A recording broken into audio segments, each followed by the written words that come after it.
29-year-old Tyre Nichols was laid to rest today. His mother gave a tearful address calling for the George Floyd bill to be passed to make more officers more accountable. The brutal beating of Tyre Nichols by 5 Memphis police officers has renewed calls for legislation to be passed on a federal level. Let's bring in Mika Schollner, a reporter with the Washington Times. Mika, thanks so much for being with us.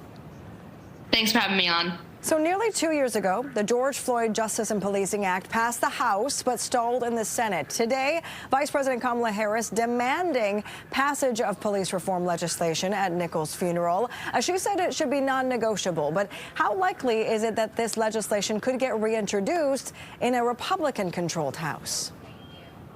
Yeah, that's right. The White House is putting increasing pressure on congressional lawmakers to reintroduce police reform efforts, including the George Floyd Act, which you just mentioned. In a Republican House, that's going to be difficult because we've already heard lawmakers talk about how, they might not think that, changing the law around police reform is going to be the solution to these incidents that have been on the uptick and these high-profile incidents that we've seen over the years.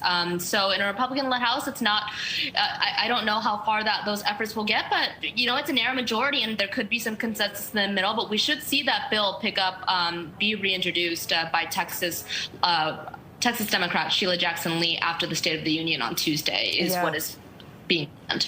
Yeah, it seems like she's going to be reintroducing that bill. But I think it's important to know what's in this act, because can you walk us through some of these reforms? Seem like common sense. I mean, there's a bunch of things in here, including banning no-knock warrants and chokeholds. Can you walk us through some of the major points?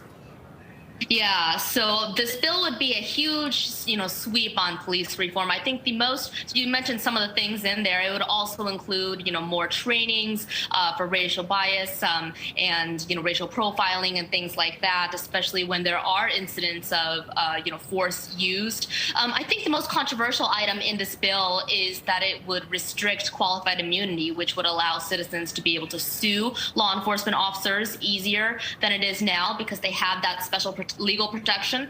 So I think that's kind of the area where there's a lot of contention between Democrats and Republicans. But I think that, in some ways, though, there is a bipartisan want to get some kind of reform. We did see talks in 2021 kind of fall apart, but, those are starting to tick back up, too, in the Senate. So, we're really going to have to see what happens here and watch closely as these events continue to, make news and raise concerns. Yeah, I think that qualified immunity portion is what's keeping this bill from going forward. I think there's a lot of confusion around it. I think it can be reworded because literally qualified immunity makes it almost impossible to prosecute police officers for violating someone's civil rights. But I think it's also very detrimental to this country to do nothing after another innocent life was taken like this. What are you hearing happening in Washington as to the response to this brutal beating?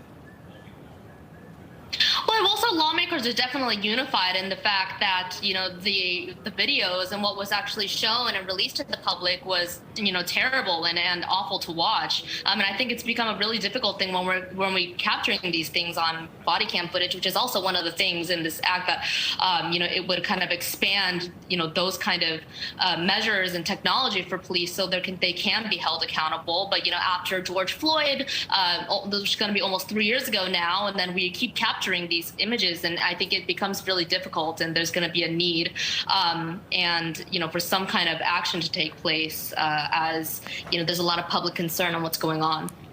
With the House controlling, with Kevin McCarthy and the Republicans controlling the House, are there any talks with approaching this topic?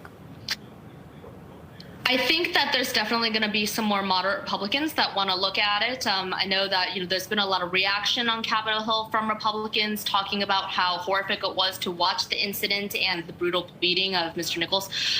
We did see Congressman Jim Jordan say the other day that he didn't really think changing laws would change an incident like that. But I mean, he's the chairman of Judiciary, so that would be a venue where police reform efforts could come. And I don't necessarily think that he was objected to that. But so I think it's really going to depend. But I think we could definitely see at least some consensus, but it's going to be difficult. We'll be watching it very closely, no doubt. There are calls for police reform. Mika Solner with the Washington Times, thank you for your time. Thanks for having me.